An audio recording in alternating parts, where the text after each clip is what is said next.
Parkway Diner in Stamford, Connecticut on this Monday, December 23rd, the year of our Lord 2024.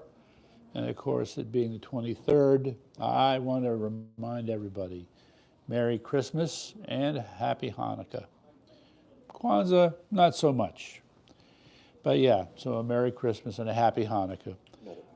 Yes, and I wanted to remind everybody, because we're still trying to figure this out, we have a suspicion more people are out there getting information about us but not having a chance to view us. So I'd like to remind you, please hit that notification bell, courtesy of YouTube.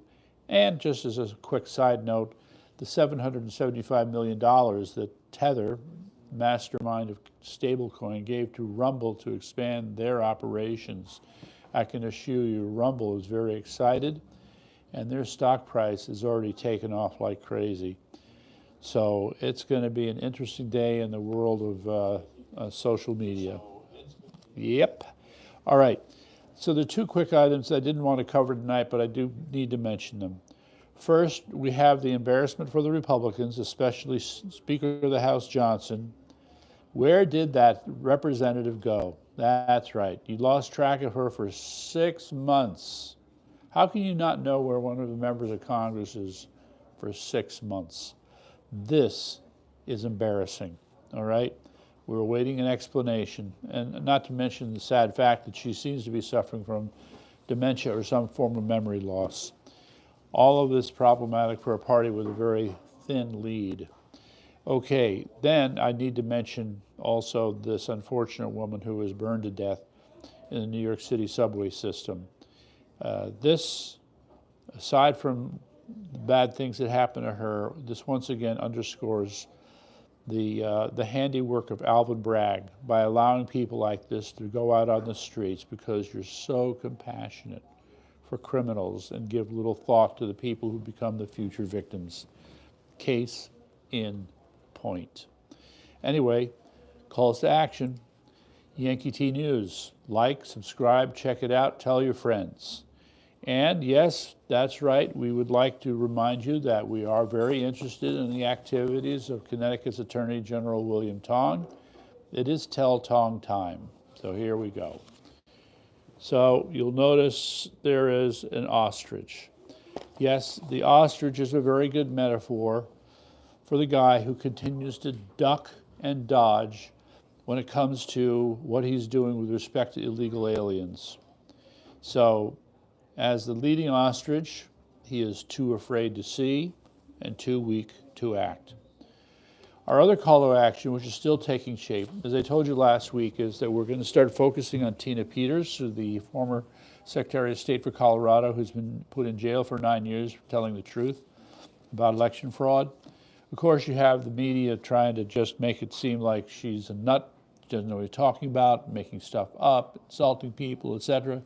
Well, how about no? How about it's the same old crap, but I think that she becomes the hot center, okay, in this whole fight over election fraud. So we're going to be doing what we can to establish contact with her, give you weekly reports on her, how she's doing, as well as to keep stoking the fires around this election fraud that she brought forth and which still needs to be prosecuted in spite of that corrupt jerk of a judge, Matthew Barrett. Yeah, you, Matthew Barrett, we're talking about you. Okay, now, the theme for the week. I realize I should change this a little bit, but I started out with the parasite that ate Congress. It should really be plural, the parasites that ate Congress. And if you haven't read the promo, my message is that the parasites are corruption. It's corruption which has been sucking the blood of the body politic for a time longer than anybody can remember.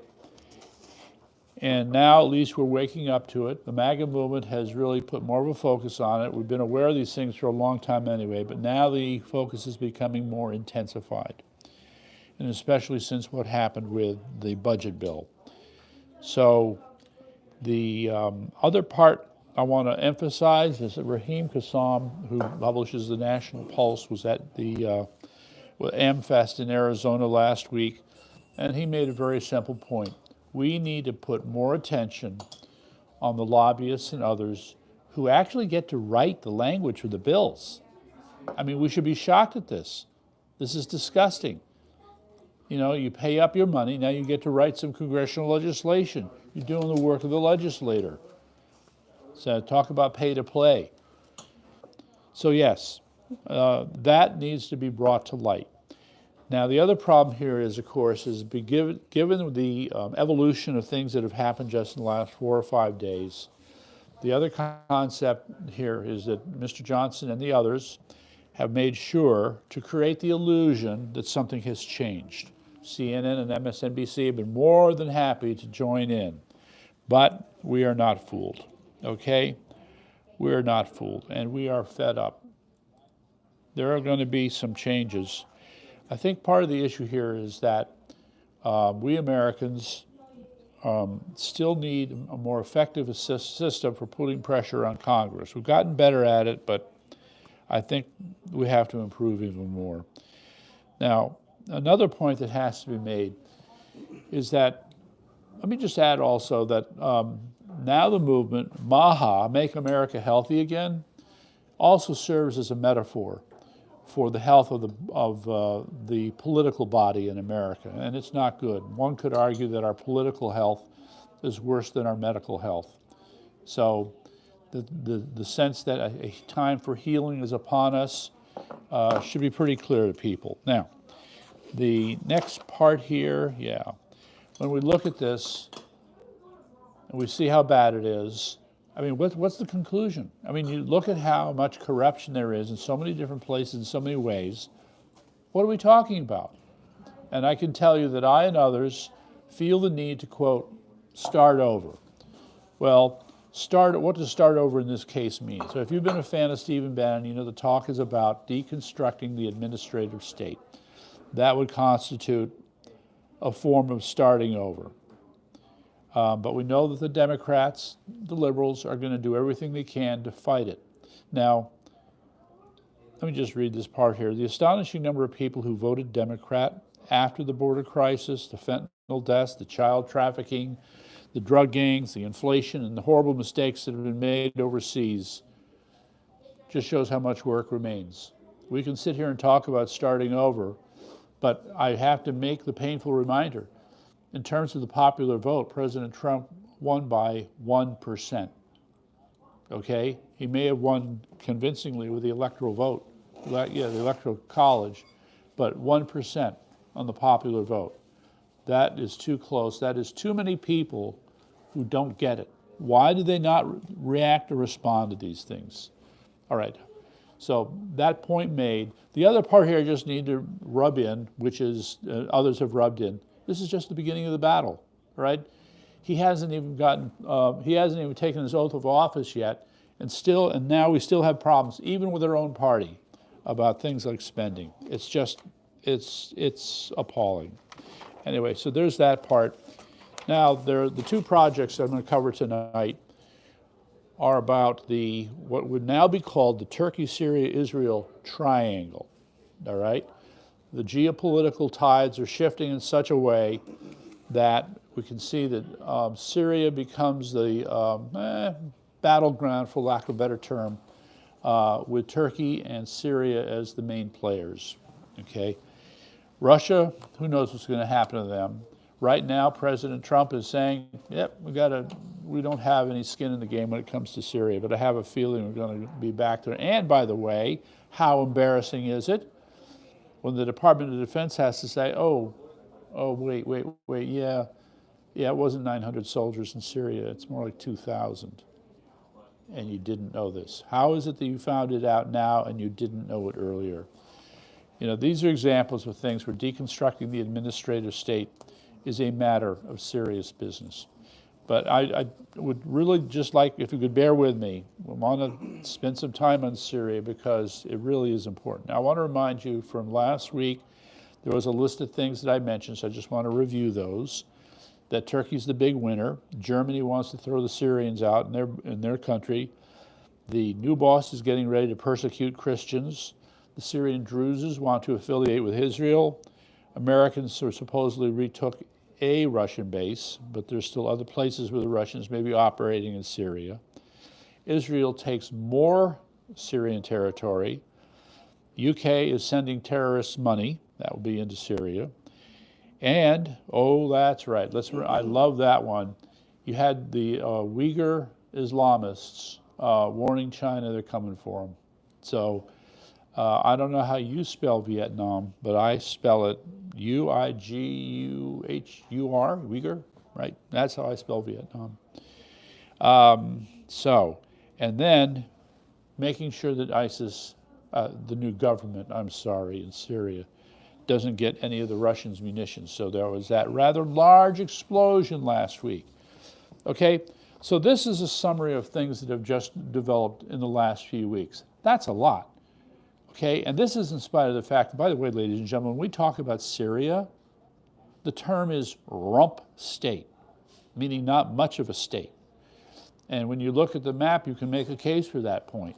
And you have to remember that Syria, as a sovereign national entity, is certainly, to a certain extent, a fiction. A fiction.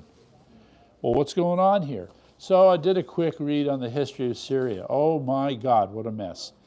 Okay, before the Ottoman Empire, roughly 1500, you had all these different groups that were around Syria fighting with each other to take control of that territory. That had been a hot mess. I don't think any one group ruled, quote, ruled the area of Syria for more than 20 years. Somebody else came in and knocked somebody else off their perch. Okay, well, after the Ottoman Empire collapsed, France stepped in and tried to be a guarantor for developing sovereignty for Syria in some cases, not all. Boy, does it get complicated. At one point, Syria was recognized as a sovereign country around 1938. Then they merged at some point with Egypt. That came later after World War II. Then they broke apart a couple years later. And then from 1970 to recently, you had the Ba'athist Party ruled by Assad's father and then by him, and now this. So this is not a stable region of the world by any stretch of the imagination. So given the fact that you have all these people fighting with each other, what do we have to look forward to as we go into the future? Well, I'll tell you, the people who have the most to look forward to are Turkey. As and I put up two links for what are two really good videos that give you a historical perspective on Turkey. And it's fair to say that the collapse of the Ottoman Empire was a deep cultural shock to the people of Turkey, and it's taken this long with the efforts of someone like Erdogan to begin to come out of their shell. And the fact of the matter is that you could see Turkey become a regional hegemon that will more than rival Iran. Part of the reason is that Turkey geographically is in a better place to exert influence and control events around the borders of Turkey, especially the Bosphorus Straits. And one of the things to watch out for is Crimea. So it's Turkey that's been telling Russia, hey, give Crimea back to Ukraine. This is obviously going to be in the interests of Turkey. So this is weird about Crimea. You have this either-or proposition. Somebody's going to win, somebody's going to lose, depending upon what the ultimate status of Crimea is. And if in the negotiations they have to, the Russians have to give ground on Crimea, that's going to hurt Russia big time. Just saying. All right, that's my part for Syria for now. Let me get to the other part here. Yes, where did we go? Bear with me. Yeah, the next part here is the world becoming more conservative? If you consider the events of the last several months, you can see that there's some kind of messy, uneven muddling towards conservative, or as they used to say, the extreme right, having more power in Europe. So, but I'm going to throw Canada into the picture too. In the case of Canada, it's a little bit more complicated because the current government is really two governments. It's It's Trudeau's Liberal Party, and it's also another not-so-liberal party headed by a guy named Singe. And he has threatened Trudeau and saying, I'm going to break faith with you, and I'm going to call for a vote of no confidence. So the question becomes, well, how does he benefit? Because if that vote of no confidence goes down, it's going to be the Conservatives who will likely win. So that means the Conservatives will have to probably cut some kind of deal with this guy too. We will see. Meantime, in France, no confidence vote. If you've been following the news, you know about that. In Germany, that Conservative party, the AfD, the Liberals have attempted to ban the party. We'll see how long that lasts, but it's a recognition of the fact that the Conservative voice is getting stronger, and for good reasons, in Germany. Italy, same story, only there because of their elections. The current Prime Minister, Meloni, I think it's Giorgia Meloni, is having more influence in the rest of Europe as well. And then you have Lafarge, who won the parliament seat a few months ago, which would position him to become the next prime minister. So when you put this all together, you sure can't help but wonder if there isn't some trending towards conservatism in spite of, decades of, quote, liberal and socialist rule in those areas. So we'll see.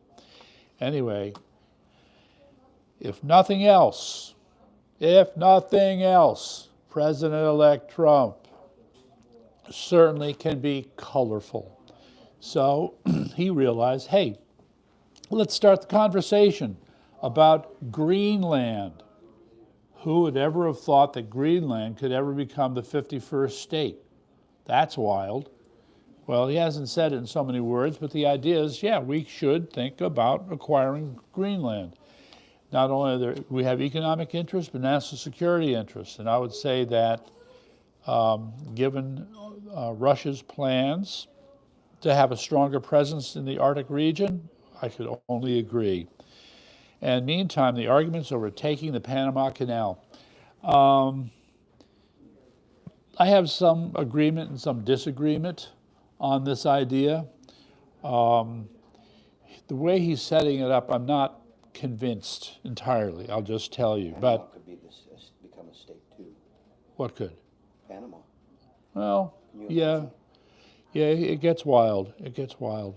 I just want to make the other point here. We've had some time now where you've had the Democrats screaming, Trump is a fascist, Trump is a fascist, missing all the while that maybe Trump is an expansionist. And that's a little different. So anyway, 2 links there, go check it out. Now the next story item, which is really annoying, okay, but it's a warning to everybody. A young man in Arizona, where did that little creep go? Where is he? Here he is. Okay, his name is Charles Smith, if that's his real name. Here's his picture. This is the guy that decided to spray bug spray on food in, was it a Walmart? Yes, a Walmart in Mesa, Arizona. Okay, stupid enough to show his face on the camera and then go about his business doing it. But okay, it's usually stupid people end up in jail to begin with, so make room for one more, all right? So there's that. And the next hot item, how to talk about this. I'll start with the easy one first. Some of you may have heard of the hashtag walkaway movement, okay? The quick story is a gentleman named Brenda Strock, a hairdresser in New York City, had made a video about how he was fed up with the Democrat Party, he ain't coming back. That was done in August of 2018. Since then, that went viral. That triggered thousands of other walkaway videos. Well, unfortunately, we need tens of thousands and hundreds of thousands if we're really going to make an impact. But it's a start. It's a start. So you had that going on. And let me just throw in one other that's related to this. All right, ladies and gentlemen, this has more to do with Christianity. You have, let me use, I think her name is Linda Lee. She's a rainmaker for the Democrats, an Oriental woman. She's been on Fox News several times now, and I got the link up for her. And she said, I've had it with the Democrat. And this woman was raising tens of millions of dollars for them. And now she said she's had it. She's out. She's walking away. They're like a cult. You can't disagree with anything. You either agree or you're out. And so she said, you know what? I'm out. Okay, so that kind of sets the tone as far as the Democrat Party is concerned. The same mentality rules. That's right. Hollywood. So let's think about this. Should we be surprised that Denzel Washington has decided to become a minister? I don't know. How about Randy Quaid deciding that he was going to make Christian movies now? He's done with Hollywood. All right, that could be something. How about Russell Brand, okay, converting to Christianity, okay? I mean, there's clearly a general sense that something is seriously wrong, and these people are, I would say, among the first to sense it. They're almost like a vanguard in a way, all right? So something is happening with the Democrat Party, but they're still holding on, and the other part I'm stuck on is the high voter level in the election for Democrats. Nonetheless, you see these little points here and there, and they indicate that something is changing. Nonetheless, even as we're seeing that, you do have the other part, and that is Democrat Resistance 2.0. All right, so we've got that link up. Basically, I would say that in the first term for Trump, the Democrats were very loud, noisy, and obnoxious, and for that, for the most part, they were ineffectual. What they discovered was that by doing what Mark Elias has done with lawfare for elections, they've been more effective. So now they're going to focus on similar methods, supposedly, to fight on transgender rights, on abortion, and immigration status. But then the question is, well, are you ignoring other things? They realize, some of them at least realize, they lost on pocketbook issues. So are you going to focus on those or not? We don't know. But you can see that they're trying to figure out how they're going to get their act together in order to thwart Trump.